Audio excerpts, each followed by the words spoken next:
هغه جومپړی ته زنانه دن نه کړه ورته وی په دې باغ کې هیڅ څوک نشته خبرې ته توجه کوئ په دې باغ کې صرف ته یو ځایمه ته دا 80 درهم والا زما حاجت پوره کا مې ایمان راوړه او بیا په دا ایمان باندې قائم اوسېږه نننی درس کې نبی علیہ الصلوۃ والسلام مبارک د تقوا متعلق ذکر کوي چې کله ته په پټه ناستې تیاره کې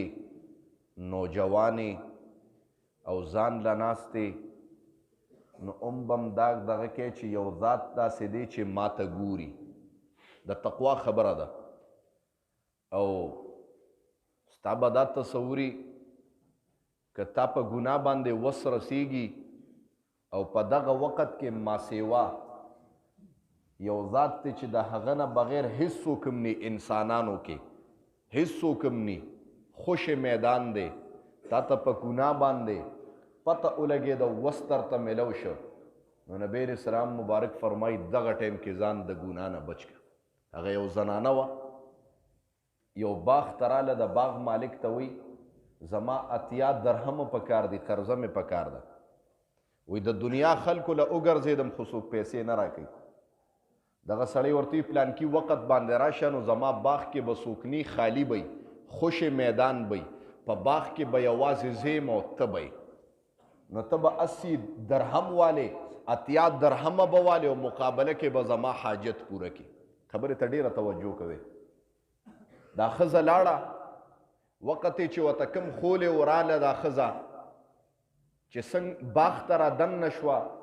د دې زنانه لاسونه خپې رپیږي د لاس نه نیولې ده داسې روانه کړې ده په هر باغ او په هر پټي کې یوه جانګې غونتي مشران ورته جانګې وي کوټه غونتي زمیندار په هغې کې دمه کوي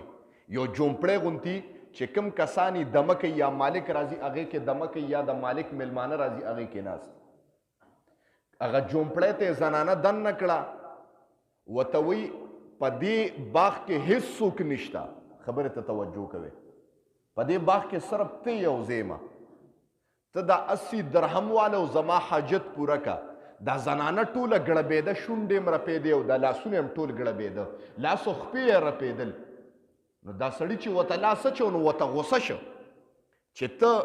دلته راغلی نو ما درته نه دي ویلې پیسو پسې راغلی پیسې در کومه هغوی زه یریږم زنانه ورته زه یریږم نو دا ورته جواب کې وایي د چا نه یریږي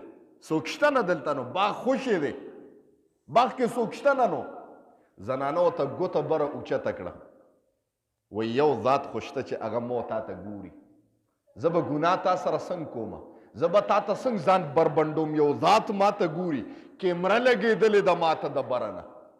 مونږ الله دې معافي وکړي که وګورو چې ته غلا وشي نو په دې دوکانونو کې سی سی ټي وي کیمره لګېدلي ټولو ته پته ده هغه کیمره کې غلا معلومیږي او زما د طرف نه نن یو جمله وره الله تا ته یو کیمره لګولې ده دا توجه تا کړې ده تا ته کیمرې لګېدلې دي د هر انګل نه ستا ویډیو کېږي د قیامت پرس چې د الله په حضور کې ودرېږي زه وایم قسم دی چې کومه ګناه دې کړې ده کومه غلا دې کړې ده کومه زنا دې کړې ده د قیامت پرس به ستا والدین بلکې تمام انبیا ولاړي تا ته به ستا فلم ولګېږي بره سکرین به درته ولګېږي ته به انکار کې الله ما خو نه دی کړی ستا لاسونه به پتا ګواهي کوي چې تا په ما ګناه کړې ده په ما د زنا کړې ده بیا به هم نه منې الله به درته سکرین ولګي سی سی ټي وي کیمره چې کومه دنیا کې لګېدلې بره به تا ته کوم فلم د دنیا کې جوړ کړی هغه فلم به د قیامت پر ستا ته ولګي او دا ټول عالم به ورته ګوري د ما محترم تا دې ته سوچ کړی دی ستا فلم جوړیږي تا پسې کیمرې لګېدلې دي دنیا کې دا فلم به تا ته د قیامت پرز لګېږي نو ولې نه یریږم دا زنانه ورته وایي د هغه ذات نه یریږم چې موږ ته ګوري او ریکارډینګ کېږي زما محترمو الله له به څه جواب ورکړم دغه سړی وي 80 درهم مې ورکړه نبی علیہ السلام مبارک فرمایي د الله د رضا دپاره مې معاف کړه وی علما کرام فرمایي هغه سړي ته الله داسې توبه نصیب کړه چې د دنیا د زمانې یو بزرګترین انسان ته الله جوړ کړ ټول څوک سبحان الله دا ولې په حالت د خلوت کې الکه بار له خو زه مولا یم ما ته وګوره جي پټکې مې والې دی سپین احرام می په اوږه کړی دی، لاس کې مې تسبیح نیولې دي، او زما په دا تسبو پټکي باندې دوکه نشي. زما اعمال که ګورې نو ما سره به شپه تیرې، زما د شپې زمانه به وګورې چې زما د شپې د الله سره رابطه شته که نه. زما تقوا که ګورې په حالت د خلوت کې به ګورې چې یوازیوالي کې زما تقوا شته که نه. تقوا هغې ته ویم زما محترمو چې په حالت د یوازیوالي کې د الله نه ویریږې، دغې ته تقوا ویم زما محترم. یا رسول سلام علیکہ، یا حبیب سلام علیکہ، سلام